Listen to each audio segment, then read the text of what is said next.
Good day, everybody, and welcome back again to Splints and Whiskey. Splints and Whiskey is the podcast that talks to military medicine, first responders, and those who serve on the front lines for all of us globally across the nation and internationally, which is so exciting.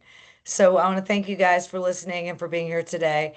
Today I've got a great friend of mine. His name is Joe, and Joe is going to introduce himself to you in just a second. And before he does, I just have to thank our sponsor for allowing us to be here today. Our sponsor is Life Autonomous Care Consultants.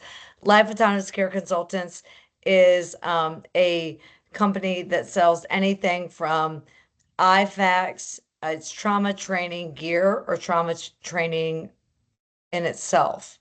So they would sell anything from IFACs all the way up to medical mannequins to the Department of Defense, to first responders, and to people that are in any type of the audience that we have outside listening to us. Those who are junkies like us for training. So thank you again for listening. Joe, I am Hey, so excited that you are here. And I want you to introduce yourself. Joe is from Canine Heroes for Heroes. I am honored that you said yes to coming on the show. Thank you. And of if you don't course. mind, would you please introduce yourself to the audience and kind of give Yes. us your background? Yeah, so my name's Joe Gianti. I am the founder of Canine Heroes for Heroes. Our mission is we provide service dogs to veterans and first responders at no cost to them. So I often get asked like how did I start this? So I make it abundantly clear I'm a civilian. I'm not a veteran, I'm not a former first responder. I do this for them. I got to a stage in my life where too old to serve in any capacity. And how can I give back to those who have given so much? And the dogs and the specifically service dogs is what I came up with. It just expanded on how I can give back to these amazing individuals. So, and I kind of go back to just my childhood as I grew up. I had a great grandfather come over from Sicily, joined the American Army, went to World War One, came back, became a citizen. His sons were World War Two. My dad was in between Korea and Vietnam. Father-in-law was in lifelong martial artist. My martial arts instructor was a police officer. So it's just been ingrained within me. And I spent some time at the Virginia Military Institute. A lot of guys that I went to school with ended up going in the service. So again, it's is how can I give back? Because I have such a deep love and admiration for anyone that's worn the nation's uniform or the community's uniform because they've given and continue to give. As well as I do, you find so many people that get out of the military then continue to either become a police officer, a firefighter, a paramedic. They continue to give. And I wanted to figure out how I could give. And this is what I Yeah. came up with.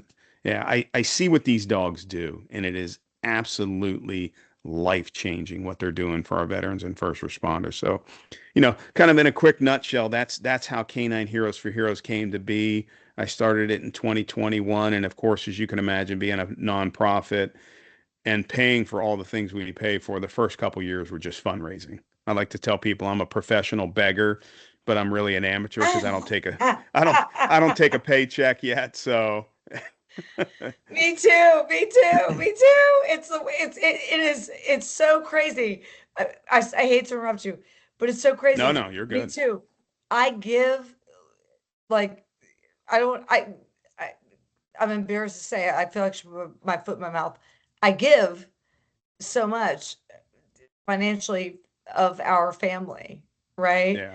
To my nonprofit and knowing that one day it's going to pay off.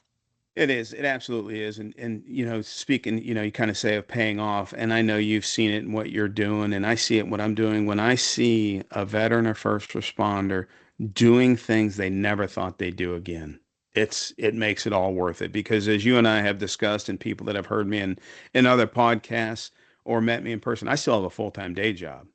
So before work, I'm doing Canine Heroes for Heroes. At lunch, I go out to my car and I do Canine Heroes for Heroes. I get home, I do Canine Heroes for Heroes, but it's my passion. It's what I believe I was called to do. We all need to find what that is. I found mine a little later in life for the audience that's watching. There's a little gray in this beard, so I'm a little older, but I found what I'm supposed to be doing, and I want to make every day count towards that. Again, it goes to because what they've done for us. We can never So, repay that, but we have to try. so tell me, tell me a day in the life. Somebody comes to you and then you go from there. Yeah, so what the process is a veteran or first responder will reach out through the website, reach out in person, whatever it may be. Maybe they see us at an event and there's an online application they need or initial eligibility form they fill out, and then I send them a full application. As you can imagine, that's DD 214, it's medical records, it's a day in the life of them.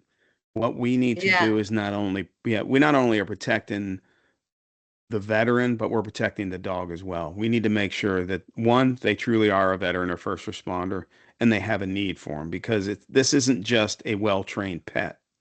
This is a service dog. Service dogs have to do work. That's why they have more rights and access than emotional support or a therapy dog.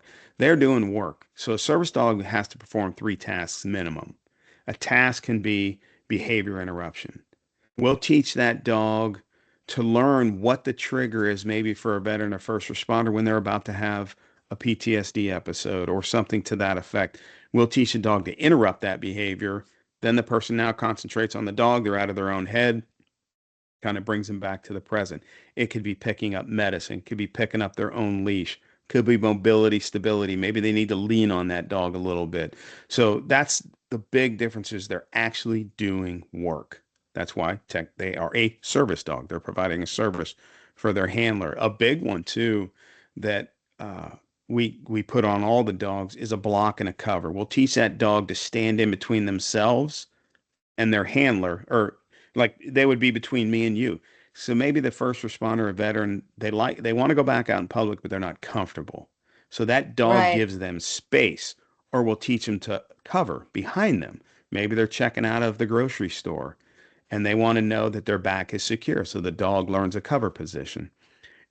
In my opinion, if you can think of it, you can teach a dog to do it. Who can I ask you, okay, Absolutely. who trains the dogs?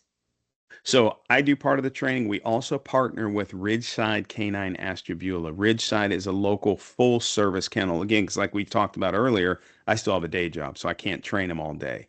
So Right. Ridgeside, they do pet dogs, sport dogs, our service dogs, police dogs, the whole gamut of dogs. So we partner with them to get all this training done. They have a great group of trainers that have several of our dogs with them right now because all these dogs are going to start out learning what any pet dog would learn. They're going to learn the sits, the stays, the downs, any of that, and then we start putting tasks on them. But one of the Oh things my we do, gosh.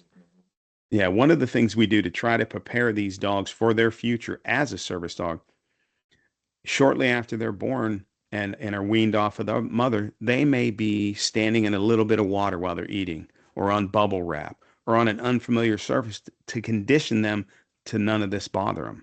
Because we try to think of every scenario out there, but of course something's going to come up we may have not have thought of, but the dog needs to be comfortable doing that. There's video of us at a fundraiser by a company named Shell Shock Technologies where Loki's between my legs. He's wearing eye protection, ear protection. I'm shooting an AR. People are like, oh, that's a cool gimmick. It's not a gimmick.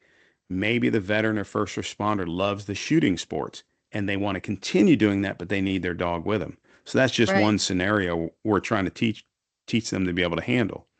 But as you can imagine, Loki and I had to get down there. It was in Florida. We're in Ohio. So he has to be comfortable flying.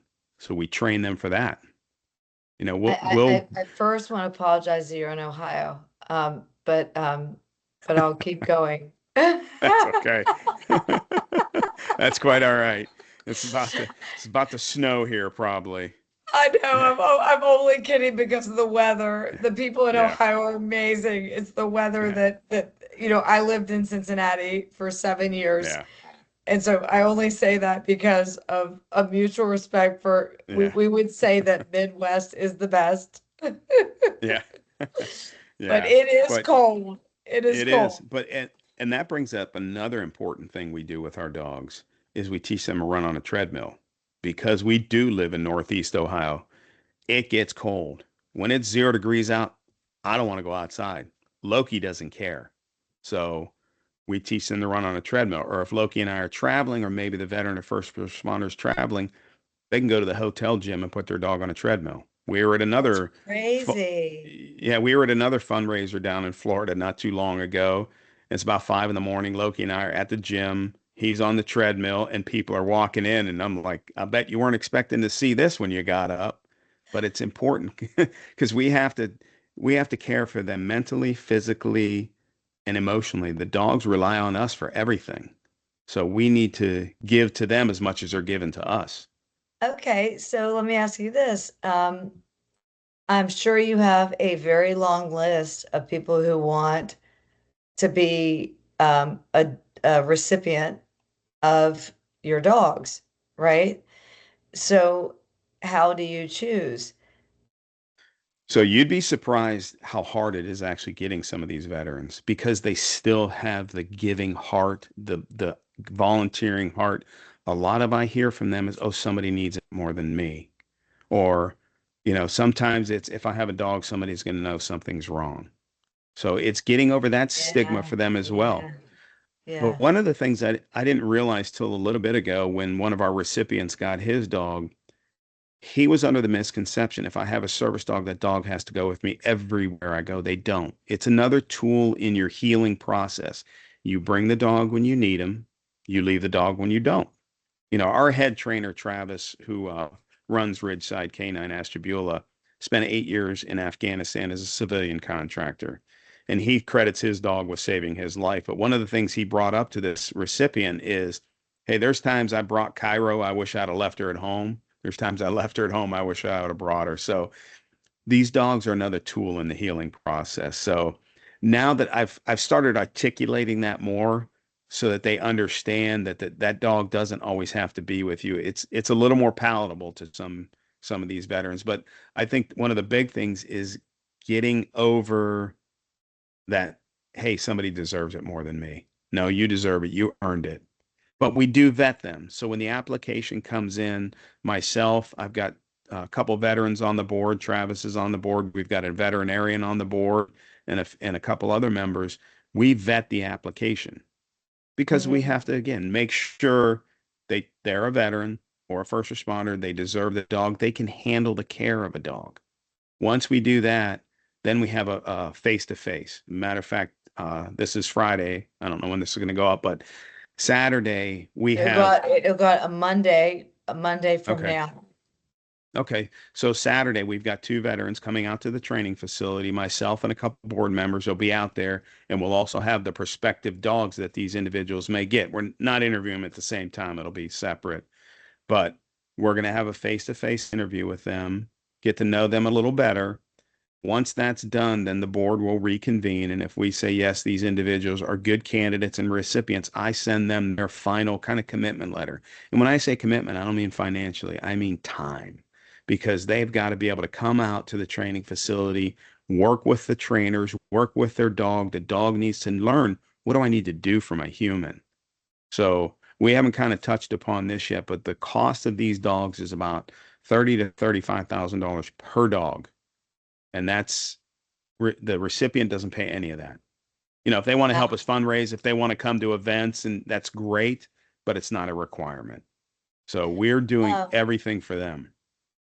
I know you're a nonprofit, but how are you doing on fundraising? I mean, are you at the point right now, Joe, where you have your own job too, besides Yeah. this? I mean, Yes. because your organization is pretty well known. So, uh, how could you bring it to the next level? What would you need for our listeners to know to bring it to the So next level? the next level is being able to do it full time. And in Yeah. order to do that, we have to have reoccurring donations. We do get we're doing well so far. We're starting to really ramp up with our donations, which is phenomenal. We launched something called the Founders Club, where we sought out 6 companies that are committing to $2,000 a month for a year and starting in 2026. We already have possibly 4. 2 I can name right now. Blue Lake Cleaning and Chardon Performance Therapy have already jumped on board. They have given their first deposit to hold their spots, and that those reoccurring donations will be huge. It's going to allow me to start spending even more time doing what I'm doing. And you said it was 2,000 a month? Just 2,000 a month. For, That's it? to be part of the Founders Club. Now that's Okay. outside. So in the Founders Club, we're basically an extension of their marketing department. They're going to be at all our events with us. When I say them, I mean their logos, their company information. These companies truly believe in what we're doing and want to help the veteran and first responder community. So they have committed to this money. So, but we still go, we have golf outings and we have I don't can't call it a shooting outing, but we have events at a shooting range with that Shell Shock Technologies. We've already Yeah. got that in the books for next year. We've got another golf outing for next year. We had a company, DNA Armory. They're a local gun dealer up here. They donated a pistol that we just raffled off to somebody. It was a Dan Wesson pistol. They're on board to try to help us have a big private event with some of their higher end clients. So we're really starting to make those connections. And these people truly believe in what we're doing, which is it's touching to me that, we're small compared to some of the other nonprofit service dog companies out there, but they can see what we're trying to do, that we have the passion and we have the love and respect for the veteran and first responder community, that it's not just words. This isn't a money making scheme. This is how do we help these individuals who have given so much live the life they want to lead. Mm. Uh, could you give me a success story that blew your mind? Like that's I've already had the chills Yeah. about times on this call and Yeah. like almost to tears really. So Um this, because I have a yeah, rescue dog, but and I say he rescued me because I have PTSD, but he's not trained. Um they're so intuitive. It's unbelievable. Yeah. yeah, There's, he's the best. And but anyway, give me a yeah. success story if you don't So mind. there's a woman in our program. She has her service dog Bella and not comfortable at all being out in public anymore. Well, we had an event at this Lake County Captains is a local I don't know if they call them farm teams or whatever baseball team, and they rented out the field to the War Dogs. War Dogs is a bunch of veterans that go around the country and they play a baseball game against other similar teams. Well, we went out on the field, myself, Loki, Travis, his dog Cairo, Bella, and Debbie went out there. We did the ceremony because it's all honor of veterans. And as we came off the field, the players came off the field, and every player gave Debbie a hug. And I know how stressful that was for her. And I'm watching her. Is she good? She had Bella Yeah. by her side. She had Bella with her. She was great. It was absolutely phenomenal to see her going out in public and doing things she never thought she'd do again. And Yeah. then Blueberry, a lot of people know Blueberry. It's a little black lab in our program. Blueberry is in her final stages of handler training, and her handler sent me a letter, not a letter, sent me a text saying this is changing my life. I was down getting some work done on my car where this individual works, and he had Blueberry with him, and Blueberry was just constantly eyeballing him, and you could just see how much it was helping him just navigate the day-to-day activities of his job. So absolutely amazing, and it brings tears. And one last one I'll tell you about, and this one brings me chills. So Loki goes to church with me. For those that don't know, Loki is my service dog, and he's the face of the business. And again, for those Wait, watching, time out. Your service yeah, dog. yeah, Loki. Do you, but why do you need a service dog? I have my own things that he helps me with, Okay. so Loki's my service dog, and Loki's the face of the business because I tell people, would you rather look at Loki or me? And I'm not offended when you say Loki. So So Loki goes to church with me, and I stand in the back because I don't want to be a distraction, even though when you got a dog with you, you typically are. So Loki is laying down before mass starts, and one of the ushers is talking to another usher, and Loki gets up and he is laser focused on this individual. And I'm trying to think of why. He knows this guy. The guy's never pet him, and I'll go into why the individual's never pet him before. And the individual comes over to me and tells me his wife had recently passed. Loki could sense something was wrong with this man, and I actually let Loki nudge the man's hand because that's what he needed. And it still gives me chills that they're so intuitive. He knew something was different with this man. Now that kind of leads into a question I get asked often: why don't you pet a service dog?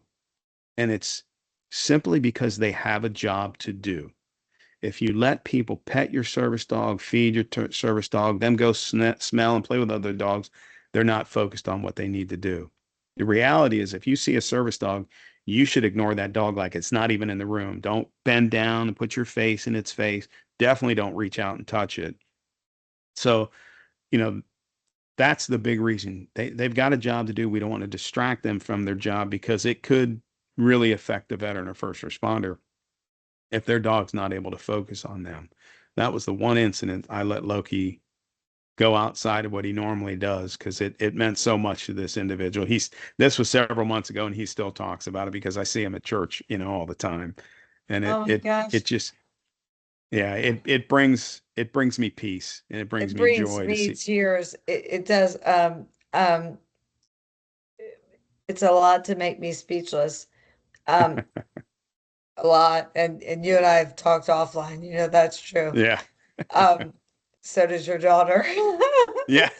I've attacked her. Um, but um, but I have PTSD myself. I suffer from and now we've changed the word to PTS, Right. right? Or the acronym to PTS. Right. And I have a dog who's a service dog. He's not from you, but I didn't know you then. And what he does with me is when he knows that when I'm having a moment, I'm getting better because I've done a bunch of trauma therapy and trauma narrative. It obviously takes a Hmm. village, right? Right.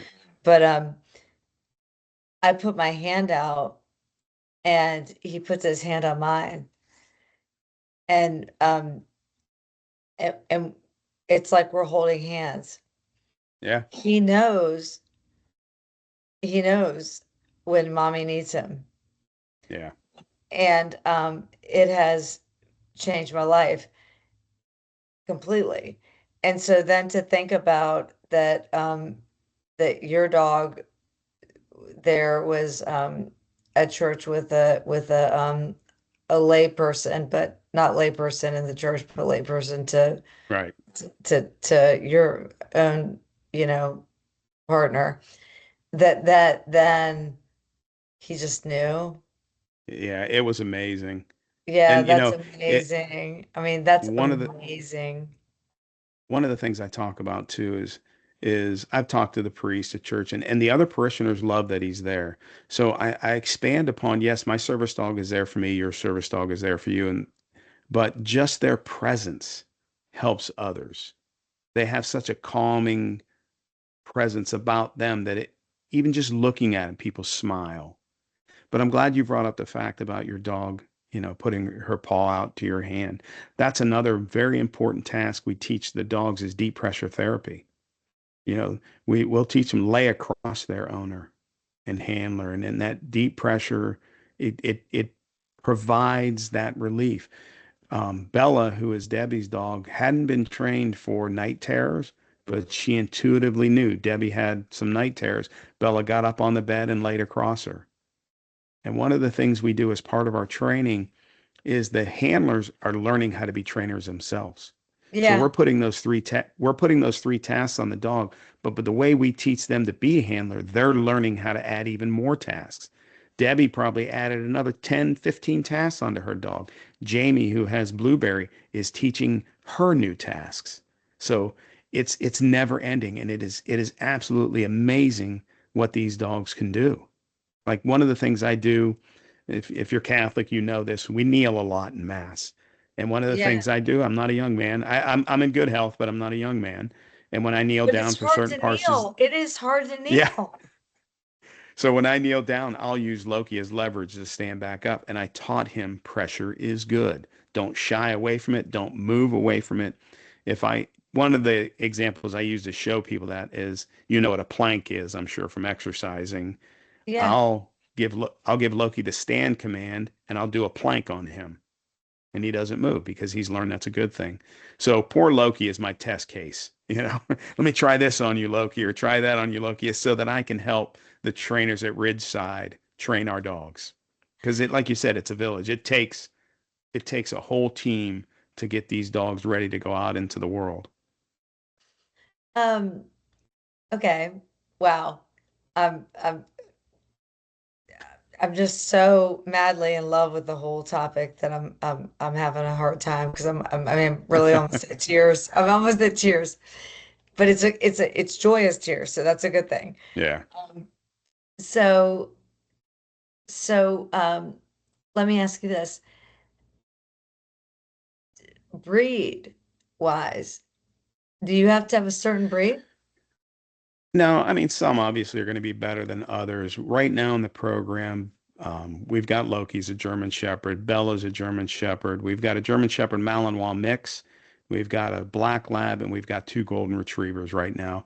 We're going to start probably staying with the Golden Retriever, Black Lab, or Lab mix. They're very good dogs for this. Malinois, I don't recommend for most people. The Shepherd Malinois mix in the program is just a great dog. He's doing phenomenal, and the Shepherd calms down some of the insanity of a Malinois. But there are obviously you don't I want to have a give Malinois a. mannequin that I'm very proud of. I told you, That's right. We but talked about that. Yeah, remember, but I told you, but by accident, I've left him in the trunk. yeah. But don't Let's don't be tell make Animal make. Patrol.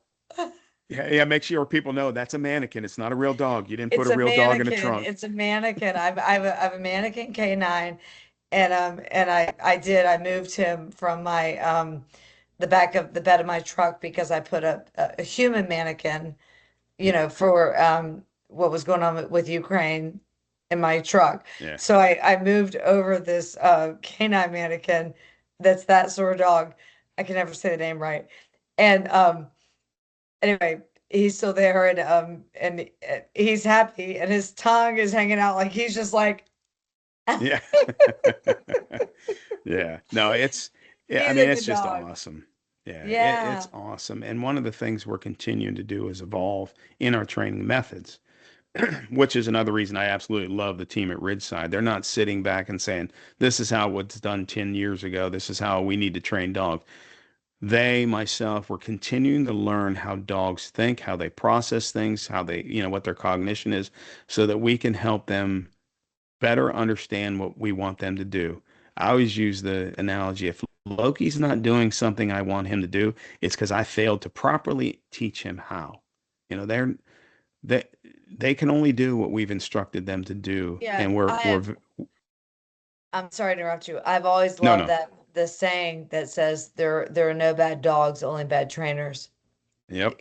And Yep. I say that with I own a business of, and we're in sales, right?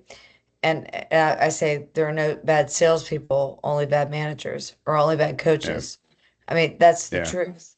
I mean, growing up, it Yeah. was the Dobermans were the vicious dog. Then it was the Shepherds. Then it was the Rottweilers. Then the Pit Bulls. I'm with you. It's the people. It's not the dog. But you have to understand the eccentricities, for lack of a better word, of the dog you have. You're not going to train a Chihuahua to be a personal protection dog. You you got to kind of know, and that's one of the things we don't put personal protection on our dogs. Most people can't handle a personal protection dog. It's a huge liability, and it's just not necessary. You know, Well, let we me ask you this. So, let's say that someone was watching tonight or listening tonight, it's a podcast, but in some of the parts, it's a video, it's funny. right. So, let's say someone's watching or listening to this podcast and they think, damn. this is a godsend. It's an answer to prayer. I need I need to make sure that my uncle, my Yeah. sister, my father, my first responder needs to touch base with you guys at Canine Heroes for Heroes, right? Um, what's the process? So they can go online to the website. It's just k9h4h.org or k9heroesforheroes.com. It'll either way, it'll get you to me. There's either you can send me an email with a question or you can fill out that initial eligibility form. And once I review it, then we have a conversation because one of the things that I tell people as well is we want to be a resource. So if I get a call or a text or an email from somebody in California, maybe it doesn't make sense funding wise, geographically, because you have to spend some time with us in order to really get this dog trained up. Yeah, I will reach out to other service dog companies that are in our database that we know are reputable and I can refer them to them. But that's if it's work, cool. yeah, again, I'd love to provide every service dog out there, but I know I can't. It's not realistic. There are Right. so many other great companies out there, and I'd like to mention a couple of them. There's one named Please. Mutts, yeah, one Mutts with a Mission out of Virginia. When I first started this, they reached out, said, "Hey, we're going to send you our application. Why should you start over?" Another one, Clear Path for Veterans out of New York. We've had long conversations with them. They've been a big help. Um, Forgotten Coast Canine out of Florida. So we're all in the same space, but we all want to help each other. Um, so yeah, I may refer them to somebody else. But if they're going to be with us, then I send the full application. And that's what we were talking about earlier. Once the application comes in, myself and the board, we review it. I've got veterans on the board because, I don't have the experience looking at a DD 214 or things of that nature. So they'll review it. If we all say, yes, this is a good candidate, that's when the Yeah. personal interview comes in. Personal interview comes. And then if that's all good, then we send them that final commitment. God, So that's so cool. once the final commitment, if they agree to our terms for the dog, then the handler training is going to begin. They're going to start getting acclimated with the dog, and it's a long process, but we're doing it because we need to make sure it's best. And so they'll do some in-person training at the training facility. Eventually that dog, okay, you're going to take the dog home for the weekend, but then it's going to come back, you're going to do more training. Okay, now you're going to take the dog for a week and then we'll do more training. So it's that gradual introduction into there. And one of the things I forgot to say is just because you have a dog in your home does not disqualify you from having a service dog. Is Ooh, ooh. Yeah, so both I the wouldn't have individual known has that. Yeah, that was a good thing to think. Thank you. Yeah, as long as the dogs can get along, obviously. The Right. individual who has Blueberry, his other dog's name is Pop Tart. Pop Tart's a little, I think it's a bulldog. Him and Blueberry are like best friends, but Blueberry still knows when it's work mode, it's work mode. So Yeah. again, just because you have another dog doesn't mean you can't have a dog. Now, the one thing that is part of the application, and I understand when people give me the answer I'm about to tell you, it's if you have a dog in the home and it does not get along with the service dog, are you willing to rehome your dog? Now, most people's answer is going to be no. That's my family. I can't rehome the dog, but we have to ask because we have just as much a responsibility to the dog as we do to the person. So we need to make sure all our bases are covered. Part of the application is you're telling me what your day-to-day life is like. Yeah, Can right, you right. can you afford to take care of this dog once this dog is officially yours? And they're picking up any day-to-day pet owner costs. Up until that point, we're taking care of everything. How many dogs do you have? This sounds, please ignore the way this sounds. I'm a layperson. On the market, like currently, how many dogs do you have So that are we've got three that are in handler training right now. We've got okay? two that don't have any particular veteran paired with them yet, but those are the two interviews we have. Now, I have enough funding to get one or two more dogs. So we're going through all that right now. So that would get us to around 7 dogs. That's not But counting. if you had more funding, question, sorry, if you had more funding, would your organization have the capability of Yes. So let's say Yeah. that someone listened to this podcast tonight and they said, I want to pay $3,000 a month, or I don't even know what the number is. They'd have to call Yeah. you. But let's say that they said, I want to pay for three more dogs. Yep. We could absolutely take care of that. And You, okay. it's funny you say that. We actually have one has already committed family. They are privately funding an entire dog. We've got another one that I'll be having a phone call with soon that wants to fund an entire dog. But the one thing I wanted to bring up, we talk about that $30,000 to $35,000 cost per dog. We don't need that money up front. All of it, I should say, because we're not spending all that money up front. So the Founders Club is a prime example of the people that are doing the $2,000 a month for a year or whatever that may be. If somebody called and said, "Hey, I want to give you a routine donation of X number of dollars a month," and that would go towards the dogs. So yeah, we don't need all that money up front, but one of the little perks we give if somebody does hold an event. There's a dog in the program. Her name is Sage. Her name is Sage because Sage Oh my Integration, God. Sage Integration held a golf outing that raised enough money for her. So we let them name her. I'm only laughing because Sage is the name. My dog's name is Cilantro. I've told you that. And it's so Sage is the mom. So it's called Sage and the Nine Herbs. So there was Sage was the mom, and then it was cilantro, basil, thyme, Oh, that's funny. marjoram, dill, right? Like it kept going, right? And I was a Spanish major, so I kept cilantro as the name. And my father, who's always approving, was like, "You can change the name, right?" And I'm going, ¿Por qué voy a cambiar el nombre? Like, why would I ever change the name? I Yeah. was a Spanish major. His name is Yeah. Cilantro. But anyway, his mom's name is Sage. So I'm sorry. That's why I caught. That's okay. Yeah. No, so I mean, and Blueberry, her Blueberry's full name is DM Blueberry. The DM stands for deal maker. I went to an event in Tennessee. It had nothing to do with veterans, nothing to do with first responders. It was an entrepreneurial event. And my friend from Blue Lake Cleaning, who I told you is one of our founding in the Founders Club, said, "Hey, Joe, you really need to go to this." My whole drive from Ohio to Tennessee, I'm trying to think of how do I get in front of this room of very wealthy individuals to individuals like myself. So Mark Evans, whose event it was, gave his talk. An individual named Sean Lyons or Sean Whalen, who owns the company Lions Not Sheep, did his presentation. That was question and answer time. I'm going to have a question holstered. I always got it in because I got a dog beside me.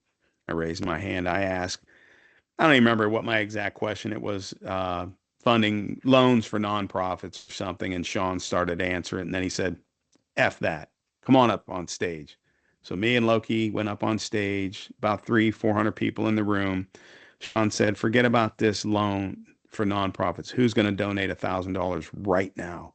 In about 5 minutes, they raised $30,000. Oh So my that's God. why Blueberry's name is DM Blueberry, Deal Maker Live. So yeah, it was phenomenal, and that brought me to tears. It's just knowing there are people out there that want to support our veterans and first responders through what I'm doing. I had a Yeah. phone call today, and I can't give any details yet, but I had a phone call today with somebody of means who really wants to help out as well. So it's such a blessing that to know there are people out there. And if I get nothing else across to anybody that's listening, watching, whatever, find what your passion is and support it, whether that's your Amen. time, your talent, or your treasures. Because I understand not everybody has the funding, but you and I both know as well if somebody's liking, commenting, sharing your posts, not only does it help with the algorithm, but it's also going to put that in front of somebody else's face that say, hey, I didn't even know this was out there. I want Yeah, to jump on exactly. board. I couldn't agree with you more. There have been times in my life where I've been rich, I've been poor, right? And when I've been poor, I'm gifted with leading worship. Yeah. That's one thing I do at church, or loving kids. I'm a youth group leader. things like that. And so like that was my donation because I didn't have any Yeah. money, like Right. depending on my job or the economy. I sold to the federal government. So when they shut down, I don't get paid back on a furlough. Right. I'm very strong about that. I think it's ridiculous. Yeah. So, and I will fight for that, but fight less than how I fight for my warfighter, because Right. I'm not going to change the world by that, but I can certainly save one life by giving them Yeah. hemostatic gauze and a IFAC and a service dog from you. Yeah. Okay? And So, but I say that, people sometimes think when they listen to this, they think, well, oh, well, I couldn't get a dog. Well, okay. Or I couldn't pay for a dog right. for a veteran. Well, it's like, right, that's not what we're saying. We're Right. saying join the community. Yeah. Yeah. And, I have met such amazing individuals. Right before this, you and I went on live, I got a call from his name's Lieutenant Commander Matthew Mitchelson, who's soon to be retired Lieutenant Commander. If people are following us, you'll see that Loki and I went on a wounded warrior hunt. We participated in the event. We weren't on the hunt. It was set up by um, by Matt. He has Tradition Production Group, and their organization pays to bring these wounded warriors on hunts and fishing trips and things of that nature. They brought an individual to Southern Ohio. He had lost his right arm in Afghanistan. This, if you know anything about bow hunting, this guy pulled back a 70-pound draw bow with his teeth, and he smoked. He's Ooh. Yeah, he smoked a monster buck.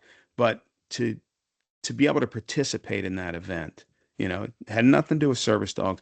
It was three Christian-based organizations coming together to serve this veteran. Outdoor Immersions was out there. They're another one, and it was filmed. And this film will be out after next year. But we had a professional film crew there, again showing what is available. I consider a Wow. good friend now. He's a retired SEAL, started Hold the Reins. It's equine therapy. So again, not everybody's into dogs. I don't understand that, but not everybody's into dogs. What Well, is your I'm passion? wagging my tail as you say that. Yeah, yeah, yeah. I mean, there's equine therapy, art therapy. There's all different things Yeah, out there to help yeah, these heroes heal. yeah. Okay, so let me ask this because we are somewhat coming up on time and Yeah, I'm loving this whole thing. Um, if you could leave the listeners with something, um, and I want you to understand, Joe, because I approached you. You didn't know yeah, me. I right. approached you. And you so graciously said yes. Thank you so much for being on the show. Of But course. I just think what you've been doing is awesome. I've been following you for a long time. So so our listeners, I mean, I kid you not, we're global and it's mainly first responders and DoD, but IDF and I mean all across the globe, right? And but Right. then it's also their spouses. And I Yeah. say that meaning male or female. Right. If you could leave anything to the listeners today to help them understand why a mission this magnitude is important, Yeah. would you please do that So before we let it yeah, go? I want them to know you're not alone. You may feel alone at times. You're not alone. I'm not the one that coined this phrase, but I'm going to say it anyway. I would rather listen to your troubles than go to your funeral. Me And when I too. tell people this, I can be an active participant in the conversation or I can listen, whatever you need. So that I want them to know you're not alone. And what we see with the service dogs is you have another life to take care of now, which helps them know that they're not alone. But Yeah. that's the biggest thing. You're not alone. As the saying goes, suicide is a permanent solution or to a temporary problem. You know, we've got to be there for each other. And I want them to know you, me, there's civilians out there that are willing to help you. We may not have known what you've gone through, but we can be there. We can be a resource to help you find other resources you may need. That's why I have the veterans on my board that when we have these in-person interviews, they can talk to that. But I want Yes. people to know you're not alone. You were put on this earth for a reason. Just keep going through the storm. You're going to get Amen. through the other side. Amen. And if you are someone of faith, it's so awesome. I mean, I Yeah. look at Romans 8:24 through 31, and the whole thing talks about how, like, man, no matter what happens, good or bad, basically at the end, that all things, whether they're a piece of shit or they're awesome, all things work for the good of those who love him if you Yeah. serve. I mean, if you allow it, if you allow to share it. And so, Yeah. sometimes, I had a guy earlier today that we're going to interview this guy who is a phenomenal warrior, someone who has beat all odds against all odds as a human being, not a dog. Unbelievable. Okay. And we were like, how do you even wrap your head around interviewing this guy because of his resiliency? I Yeah. mean, his resiliency was so big, right? And I don't know, some people are born with certain things. He has it. Some don't realize that that with your ministry and with your mission, what's happening is that they truly can touch somebody at an airport Yeah. and not even know it, Yep. or at a grocery store and not even know it. Yeah. And It's amazing what we can it's a do for each ripple other. effect. Right. You know, It's a and ripple effect. I got to put this out there. My dad passed about 5 years ago, and he was one of those individuals that everybody loved. I used to be of the mindset, and you probably can't tell anymore, that if my neighbor said hi, it was time to move. I was that kind of individual. Yeah. When he passed, it was kind of the middle of COVID, 4 hours of people nonstop paying their respects. I said, that's right there. I changed. I stopped being that introvert and changed immediately, because that's not how we're supposed to be as Christians. You're supposed to be a giving. This is what I believe God put in my heart that I'm supposed to be doing in life, and who am I to argue with him? Mm, So, again, like I said earlier, find your passion. What are you called to do? You may not know it right now. I'm 57 years old. I figured it out, when I was 52. It's never too late. Just no, make every day count. I love it. I love it. I love it. Thank you. To our listeners, I want to say thank you so much for listening today to Joe. What an honor it has been to talk to him about Canine Thank you. Heroes for Heroes. Oh gosh, thank you. And I'm so blessed that he agreed to say yes to this. That's number one. Number two is, I'm going to lift up a prayer for him. I prayed for him, Father God, that you would please continue to bless his ministry and that you would continue to lift up what is going on and all the accolades and all the great things that are happening, that you may continue to touch lives and save lives because of these canines that are helping out the soldiers, sailors, airmen, first responders, and those of that nature that need help. I also want to say to our people, and in his name we pray, amen. I want to say to the people that are watching who are going, man, I'm stuck, and I wouldn't mind talking to Joe about, is there a way that I could get a dog, or that I could talk about, could he connect me with someone in my neighborhood that has one? You Yeah. guys, um, please do. Please reach out to um to this podcast. It's splintsandwhiskey.com. Or you can reach out to me, Liz Arts. I'm all over these feeds and stuff because I'm the ones who post them. And then or you could just go to my just direct website, which covers the entity of the stuff that we do, which is www.thelizarts.com. It's I'll put it in the feed, but we don't do it. Liz Arts doesn't do it because of Liz Arts. I want to make sure that our heroes can be connected with Joe. So if you want to go directly to Joe, his stuff will be in the feed too. Okay. So Joe, stick with me. I'm going to say goodbye to Absolutely. these guys. Okay. So, and gosh, thank you for your Thank story. you. Oh gosh, and thanks for being here. And I'm just thrilled by it. Anyway, Splints and Whiskey people, we will see you next week. We totally appreciate you guys listening this week, and we ask you to please share this. Only share it because someone's going to need it. And believe me, you're going to feel like a superstar when you give somebody the gift of life by giving them a canine. My personal cilantro came from hashtag Adam Redding from North American Rescue because he sent a dog that was looking for a home. And um, after that, quickly after that, I had gotten attacked with PTSD and my dog was trained.